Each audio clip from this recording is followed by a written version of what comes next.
welcome to Florida Mint on Florida Man with Greg, Wayne, Josh, and Cameron, the podcast where Floridians discuss the crazy but true stories that always seem to take place in Florida. Florida. We've got Audrey in the house tonight. Special guest. Audrey has joined our marketing department here on the show. Mm-hmm. Audrey, say hello to everybody. Hello, everyone. There she is. Proof.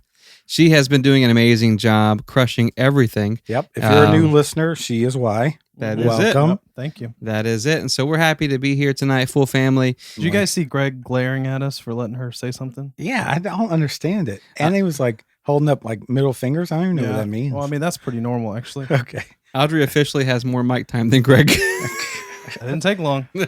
Sorry, Greg. You got to get in front of a real mic. Stop talking in that styrofoam ball.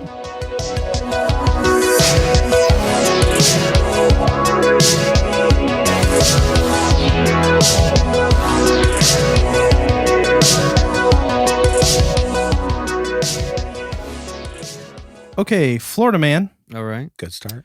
was a school guardian Mm-hmm. at a school in Pinellas County. I didn't know that was an option It was. to be, because I applied Did you? school position. But you don't know what the job is? No. This Florida man, though, he ended up pawning his gun and body armor. School guardian has a gun and body armor? So let's talk about what a school What? guardian is. So if Yeah, you're not come from on. Florida, this is a new thing in Okay. Florida. Every school has some type of law enforcement, or they call them school guardians. Okay. They're hired by the sheriff's Oh, department. that's scary. So this guy was hired by the Pinellas sheriff. They're placed into these schools, and they are the protection at those schools. So they do Okay. have a gun. They Wow. have body armor, They're in full body What? armor? at least like a chest. Oh, my God. That's got to be the scariest thing ever. What if that guy goes bad? Well, You can't There's stop no him. stopping him. here's what happened.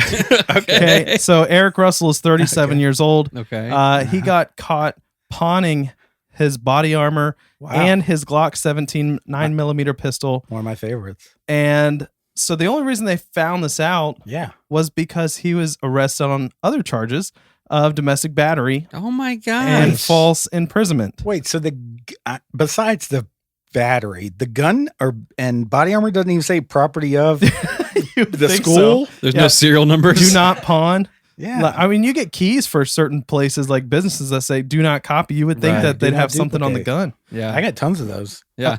because he keeps. All right, so Eric was. They did this investigation because of a domestic battery Good God. What? issue that he had with, I think, a girlfriend. But they found out that he No. pawned his gun and his body armor for gas money over Oh, summer. God. Okay. I don't know what his plan was. I think his plan to go was to to the get beach, it. it sounds like. I Yeah. think his Get plan the was to gas. get it back because he just pawned it. Okay. He didn't fully sell it. Okay. You know, he needed some gas money, and then I guess at some point he was going to pay it back. May But- I interject Go and ahead. say, I want my school guardians. I'm not saying single guys are less stable. Mhm. Right. Single guys with girlfriends are less stable. I'm saying I want my school guardians married and maybe a couple kids deep. Yeah. Yeah. Committed Yeah, yeah, yeah. to the planet a They little have bit. something to lose. Yeah, sure. Yeah, Which not like sounds wrong, this is but- my How do you get a job as a school something to guardian? lose. Yeah. How do you get a job as a school guardian whenever like you have like domestic battery issues? Well, he First never had time any for issues. This everything. is his first one. Man, she must have been. A So he jerk. had the job, and then over summer he pawned it, and then first of the year got in trouble for the domestic battery. Oh, so my it didn't get gosh. it back. No, I think he's still in jail. He was arrested for the domestic battery, but then released on bond. But for this, it said he's being held without bond. They'll probably end up So- sending him to another county, and he'll be Yeah, another. to a different Yeah, school yeah, yeah. to be a new guardian. He'll probably end up in Polk. The picture I have in my head of what a school guardian looks like is like probably the same it's as full me. RoboCop, like just Oh, well, I picture over angel the top. wings for Well, some he's- reason. he Guardian was angel. military. Oh goodness! Yeah. So like okay, well, it's just the world we live in, unfortunately. yeah, feel safe out there. All right. Next story. Florida police dog Yeah, Amen. sniffs out a missing autistic child in under 30 minutes. That's a really So- specialized sniffer on that thing. Yeah. yeah. So this is a great story. A 3-year-old child went missing the other day. I guess his grandmother was watching him. She turned her back to go to the restroom. Okay. He found his way out Heard that the before. front door. investigators came to look for him, and they spent 2 hours looking in the woods. There was this wooded area. There's always a wooded area next to the house. It's weird. Kids that always go missing always have a wooded area. Yeah. And so they looked for about 2 hours, couldn't find him, and then they brought in the sheriff's bloodhound, and he found him in 28 minutes. Come on. Oh man. Well, I think it was like if you do it in under 30, you get free pizza. Yeah, it was. So the boy had just a few bug bites and minor scratches, but otherwise he was uninjured. And apparently the woods were so thick they had to get a machete to even be able to get him out. How'd the kid get through? What was the quote from the grandma? I just went to drop a quick. Yep. Deuce. And then the kid was gone. So that story was sent in to us by a lot of people, but Robin from Biloxi, Mississippi was the first one to Come send on, that in. Robin. Congrats, thank you for Robin. doing that. So Congrats on being the first one sending that in. That was the hot topic of the past probably 72 hours. That story came in hundreds of times. So, well, it's a good story. It is. It's great. After you find out about the person that's supposed to be protecting these kids, selling and pawning Grandma? off those stuff that they're Yeah. supposed to be protecting. Guardian angel. It feels good to have an uplifting He'll be in story. better hands when he gets to school age. And They showed up and the dog is the new guardian. come on. That would be a good movie. Body armor. Yeah, I would watch that. I'd watch that. Arnold Schwarzenegger's definitely in that movie. Absolutely.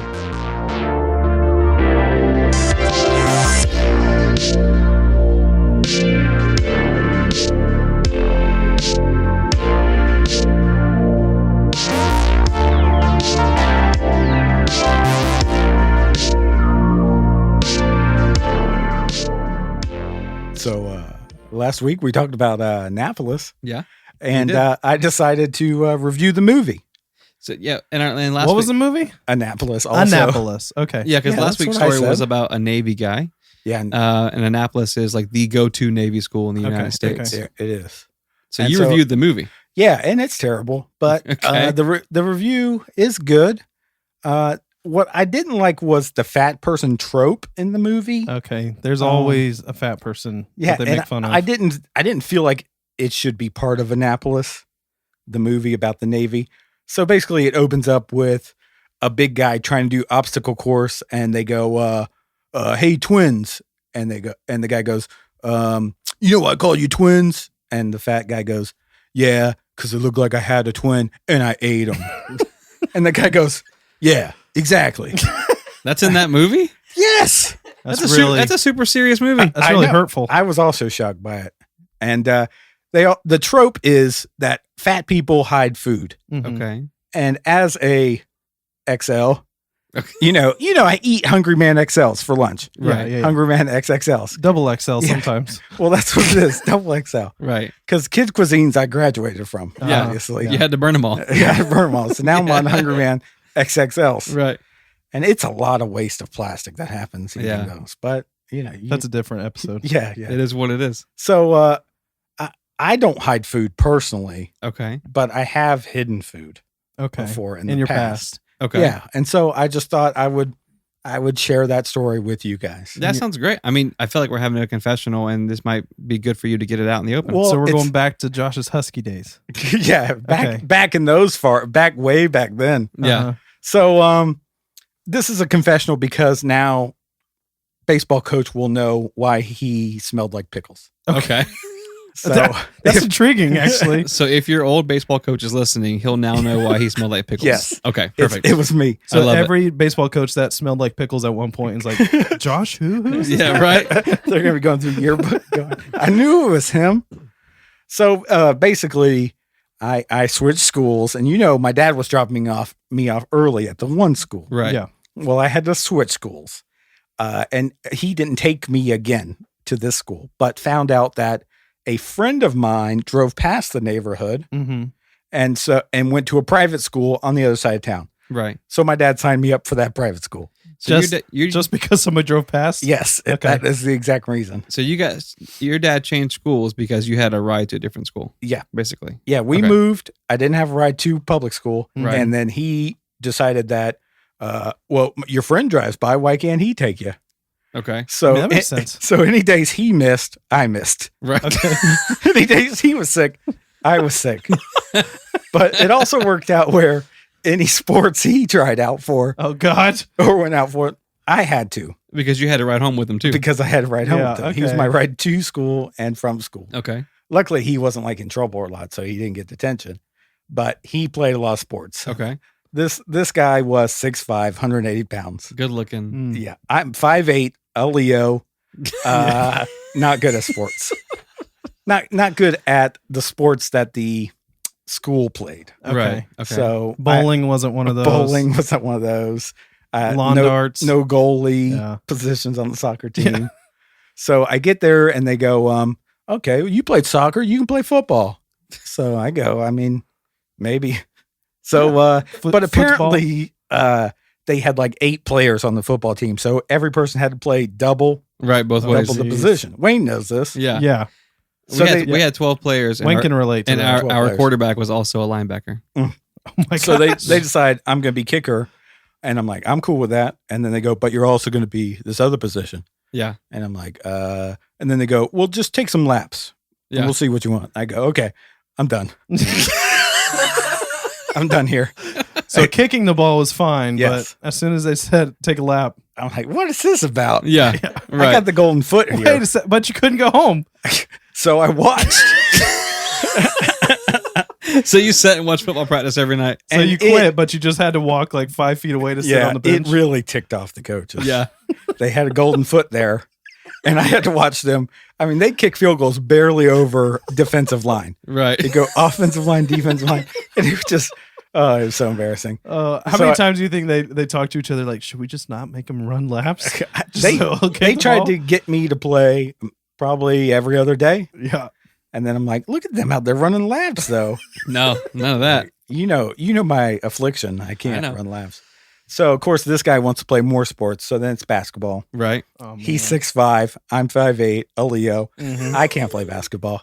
So, but I have to go out for the team Right. because I don't want to be bored, even if I bench warm or whatever Yeah, it's called. yeah, you know yeah. me in sports, Yeah. even if I warm the bench.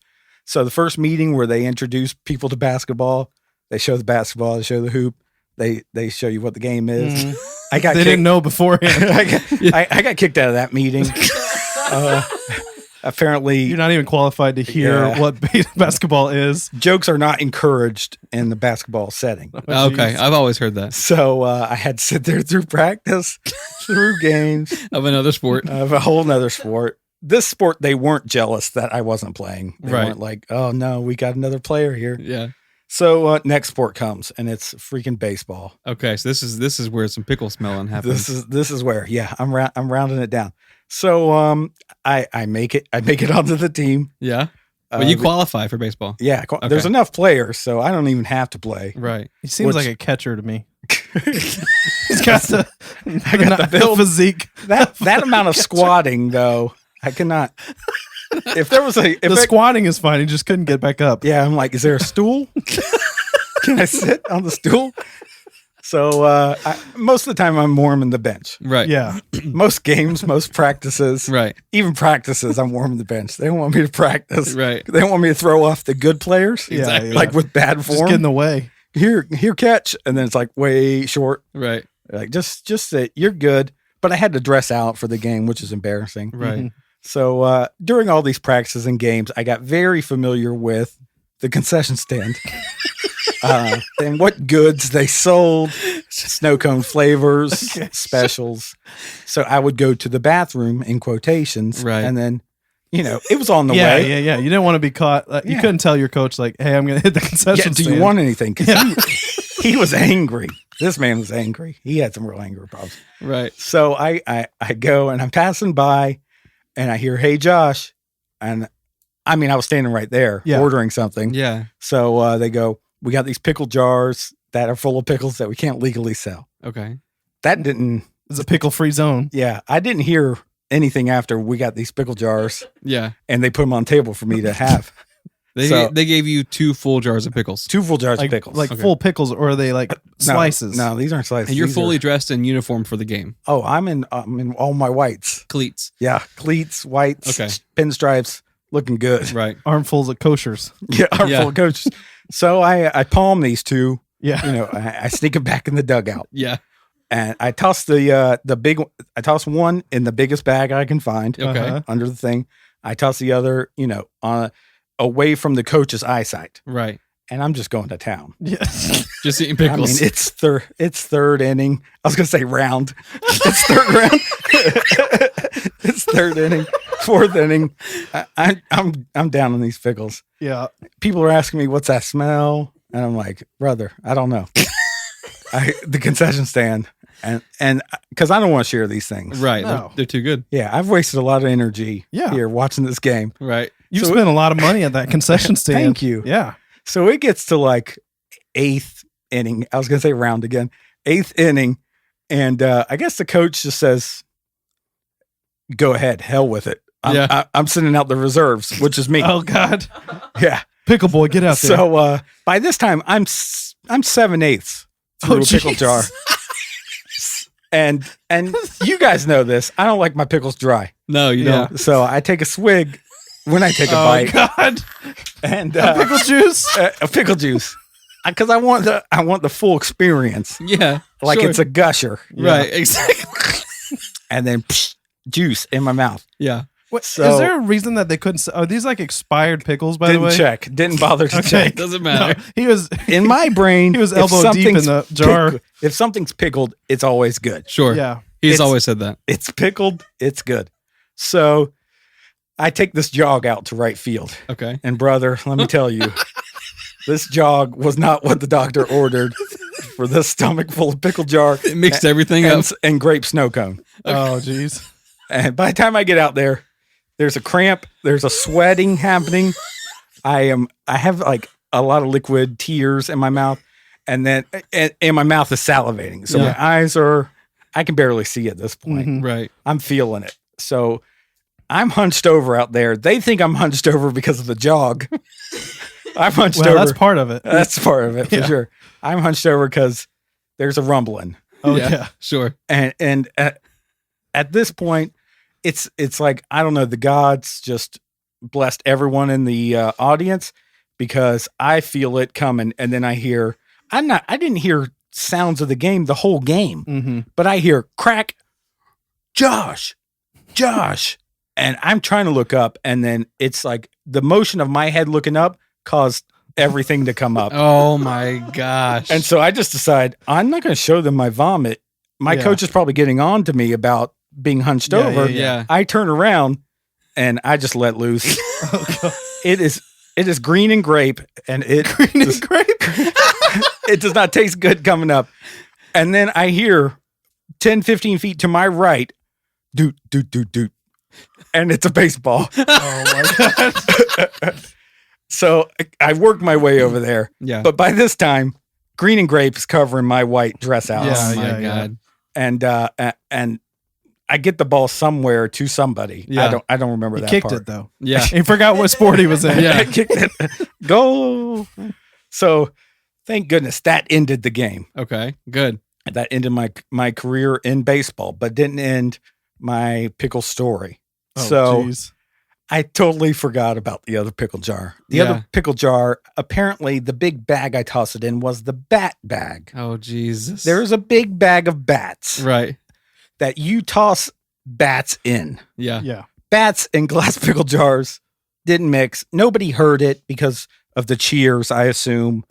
So When you guys lost. yeah, 15 bats go in this bag, and I just assume it's glass and pickles Right. because I am in my friend's car hiding, obviously, with my stuff that's first time used. Yeah.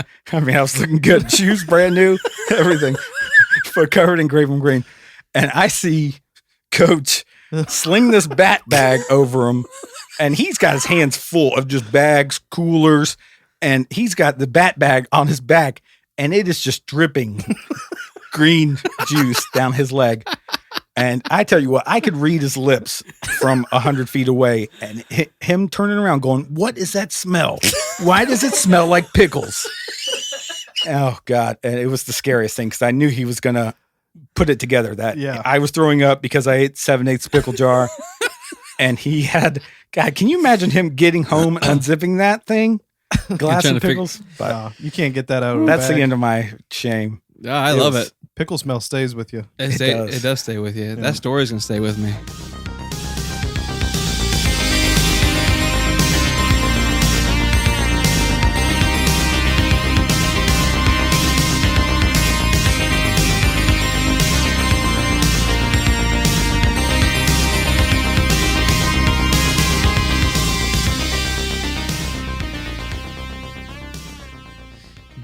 Tuttle was born January 22nd, 1849. She's over 150. Yeah, if she's alive, she's over 150. Yeah, has to be.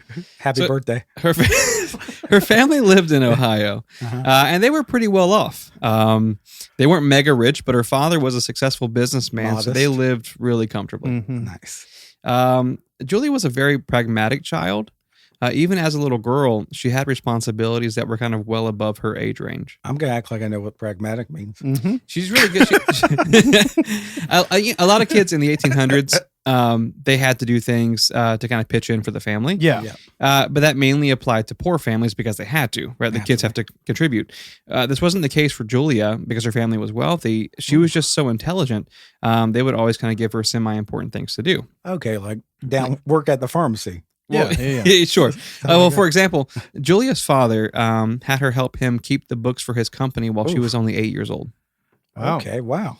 That's impressive. She would handle basic accounting as a teenager, and she was a full-blown assistant to her dad by the time she was 15. Jeez. So she's really involved in the ins and outs of the company. Well, when you can train someone and not pay them, I think it's motivation. I think so, yeah. To train someone. She was great at numbers. She was very sociable, and her father would often say, "One day I'm going to leave everything to my little girl, and she's going to turn it all into gold." Okay, sure. Yeah, that was. I heard that also. Yeah, your dad told you that, right? Yeah, I think so. Yeah, he did. So when Julia was 17, she met a man named Frederick Leonard, and they really hit it off romantically.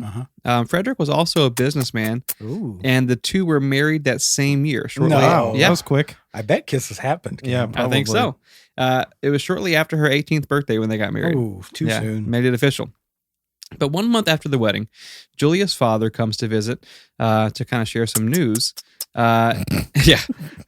He feels like the business opportunities are drying up in Ohio, and he wants to move to Florida, specifically South Florida. Oh, it's a little too far south, maybe. A little south for us here in Central Florida. Right. Bring it up a little bit. He's talking deep south. But this is the 1860s. So Florida is still like a lawless swamp at this point. Yeah. Like in a lot of our stories. It's still a lawless. It's still a lawless swamp today. Can you imagine it being worse, though? Even more so back then. You probably have like school guardians. Right.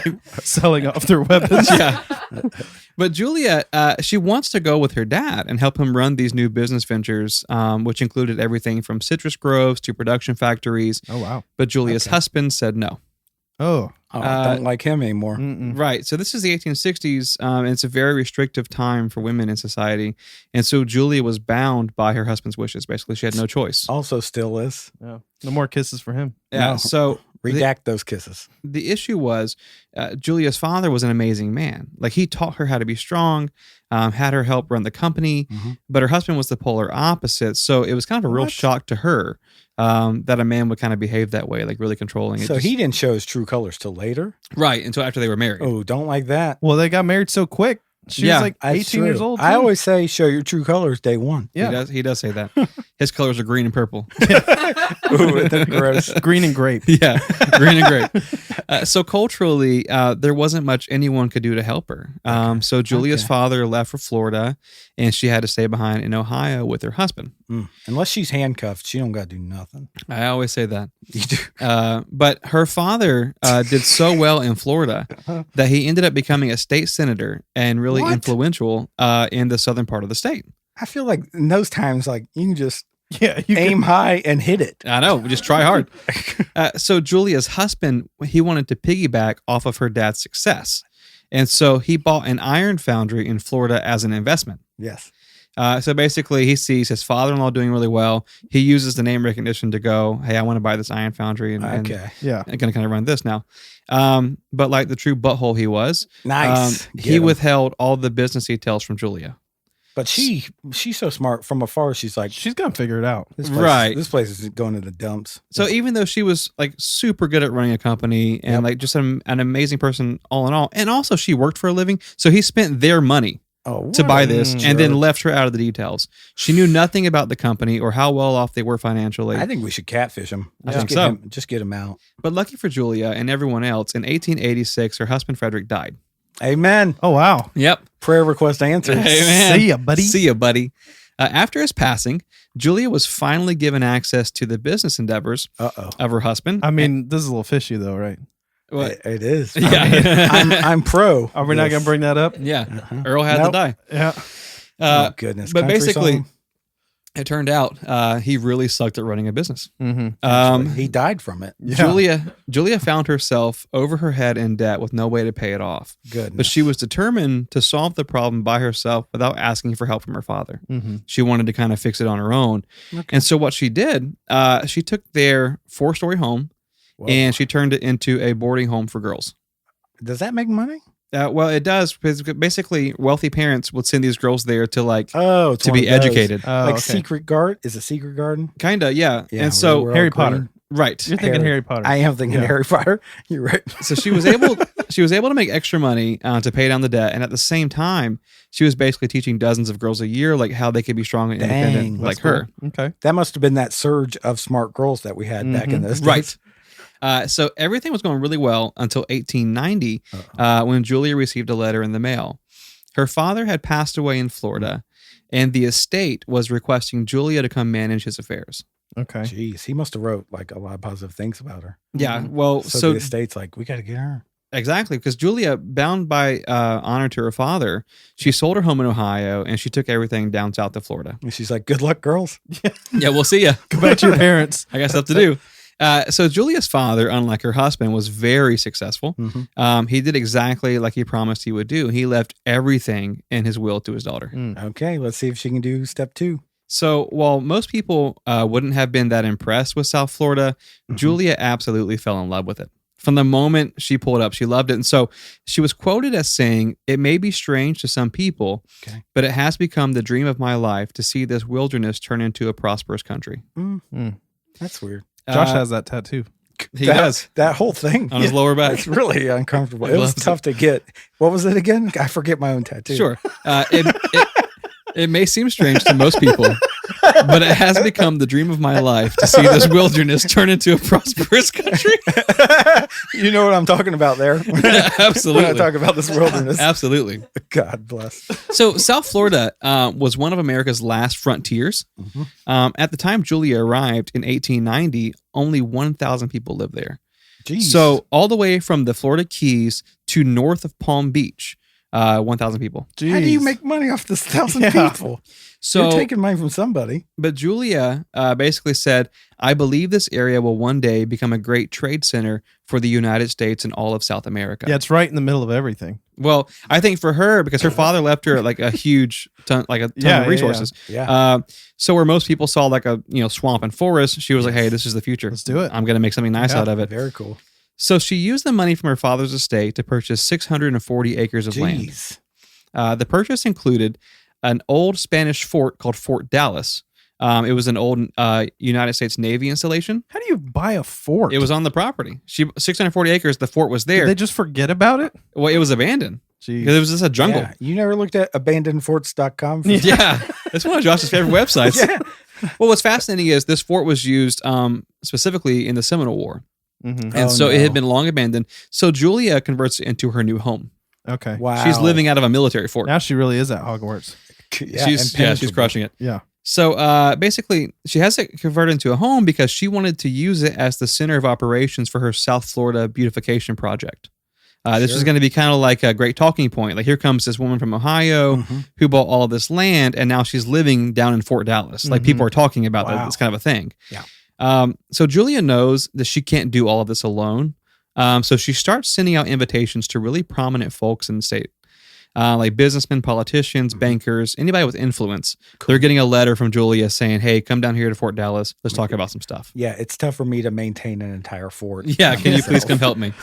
So her pitch was, the land is fertile and the waterways are beautiful. If we cultivate it and advertise properly and provide transportation, Jeez. people will come and spend lots of money and eventually move here. Okay. So That's a good pitch. I'm convinced. Yeah, right. So everyone loved her pitch, but the problem was the transportation portion, Oh, man. because there wasn't a single railroad that came that far south. Couldn't even get mail down there. Yeah, Exactly. barefoot. So Julia and her family, they had actually arrived by steamboat, which isn't like a way to mass Jeez, transit people. Everybody in their steamboats back then. I know. I'm so over hearing about steamboats. But on another note, when it comes to like railroads, when you put a railroad in, development kind of follows it. Back in those days, business, Things just happened. everything followed it, right? But they didn't have one, so it was a major problem. Mm-hmm. So Julia decides she's going to reach out to a man who lived in St. Augustine, who was known as the King of Transportation. Okay. So his name was Henry Flagler. Wait, I know a king of Tallahassee that lives in St. Augustine. That's it. Is that Pretty the close same by. guy? Not same Okay. guy. I just said his Okay. name was Henry Flagler. Yeah, he said his name. Yeah. I don't know where you're going. Cameron's headphones are on mute. It was a different episode. Yeah. I could believe that, but he said his name. I go, his name is Henry Flagler, and he goes, I know a guy named from Tallahassee. So off. we haven't covered Henry Flagler yet. Thank We have you. plans to. We just haven't done it yet. But Flagler was a powerhouse in Florida. Mm-hmm. He controlled the railways, the hotel industry, and basically a whole lot of politicians. Mhm. Wait, I know a guy. Exactly. King of Tallahassee. So needless to say, he's the man you want on your side, like if you want Definitely. to develop land in Florida. So Julia starts sending him letters, telling him her vision, so on and so forth, and she gets nothing in response. Mm. Like Flagler wants nothing to do with her. Mm. And so he's not even writing return letters saying no, thank you, nothing. Mhm. So she even decides to send him send him letters in the mail every single week. She's Whoa. like, this is going to be my thing now. I'm just going to write Henry Flagler a letter every single week until he responds. I mean, there's nothing else to do. You're right. Writing letters is like watching TV for She's us. just sitting in her fort all Yeah. alone. Well, she even decides to take a trip up to St. Augustine, What? and she can't get a face-to-face meeting with him. Jeez. He refuses to see her. He has his own fort, I assume. I think so. But something happened that turned the tides in Julia's favor. Uh-oh. And we've discussed this before on the show. It was the Great Freeze of 1894. Ben Hill Griffin. That's it. Yep. So it devastated the vast majority of the citrus in Central Florida. Cameron rolled his eyes at me. I know. He gets a he, 'Cause he gets a never name pays drop. attention. I don't get a name drop. I know. So the Great Freeze basically devastates the citrus in Central and Northern Florida. Yeah. Like absolutely wipes it out. But however, Southern Florida, where Julia is at, was untouched. It was too far south for the cold. They say the cold can't touch the tip of Florida. That's That's it. what I've heard. So Julia sends Henry Flagler a gift box in the mail. No, of citrus. So Flagler, He's like, please leave me alone. I know. Please. So Flagler was involved in pretty much every industry, but especially like citrus and hotels and stuff. Okay. So the Great Freeze cost him a whole lot of money. Man. So in Julia's gift box to Flagler, she sends No. him a bouquet of flowers from her backyard, Yes. oranges and lemons from her backyard, Mhm. Okay. and a note that says, South Florida has been spared by the freeze. You really got to time this right because Yeah. those are ripening right. as they're being sent. Right. So basically, she sends him proof that the land down south was not frozen and was still fertile. Can you imagine if there was a delay and it arrived rotten? And she's like, the freeze has not affected the south. And he's like, this woman's crazy. But it worked and it got his attention. Okay. And so Henry actually comes down south to meet Whoa. Julia, like face to face after all this time. Mm-hmm. So Julia Tuttle cared so much about her project and this and the land in the area. Mhm. She offered him half of her land Jeez. in exchange for a railway. That's how you know you got a money man. Mm-hmm. That's like she's committed to it. And so Yeah. he says yes. And that following week, Henry Flagler ordered the Florida East Coast No. Railway to extend all the way down to Fort Dallas, where Julia Tuttle lived. You're kidding. No, so he also ordered the immediate construction of a massive resort near Fort Dallas called the Royal Palm Hotel. What? And so Where this is thing this? was just a huge tourism boost Yeah. for the area. And so the first train arrived there on April 13th, 1896, and with it came just a ton of business. Oh my goodness. Within months, the area had a post office, a bank, multiple hotels, and its own newspaper. Jeez. So people began traveling south to kind of settle and make new lives on the land that Julia Tuttle had purchased. Yeah. And so many people arrived that the business and citizen leaders decided to incorporate the area and make it an official city Good. because it's doing well for itself. Uh-huh. So 3 weeks later, Julia Tuttle and a dozen new leaders, a few dozen leaders, meet at a pool hall to discuss this process, how we're going to make it happen. Nice. A couple politicians are present. They have these discussions, and eventually they decide they're going to sign the documents to make this happen. They're going to Very cool. incorporate it into a city. But the problem was they needed a name for it. And basically at this point, all eyes were on Julia because she's the one that started the project. That She's- makes sense. 'cause She's funding it. She's providing all the land. Mhm. She's the majority land share owner at this point. the town of Julia is one Right. of my Yeah. favorites down Beautiful place. So when they ask her what she wants it to be called, she says, "Ever since I moved to Florida, I've been in love with the river that runs through my property. Uh-huh. It reminds me of my father, and it makes sense for this new city to share the river's name." So on July 28th, 1896, the city of Miami, Florida was born. What? What? Yeah. She whole ta- created she made Miami? the whole town? The entire city. What? Okay. In 2010, a statue of Julia Tuttle was Jeez. unveiled in downtown Miami. She was dubbed the mother of the entire city. Oh my goodness. And in the ceremony that followed, it was noted that had it not been for Julia, Miami would still be just a swamp full of alligators. Oh my. Wow. I thought we were talking about some little podunk town somewhere. Yeah, town of Julia. So yeah, she- Julia Town. She is the only female in American history to found a major city. What?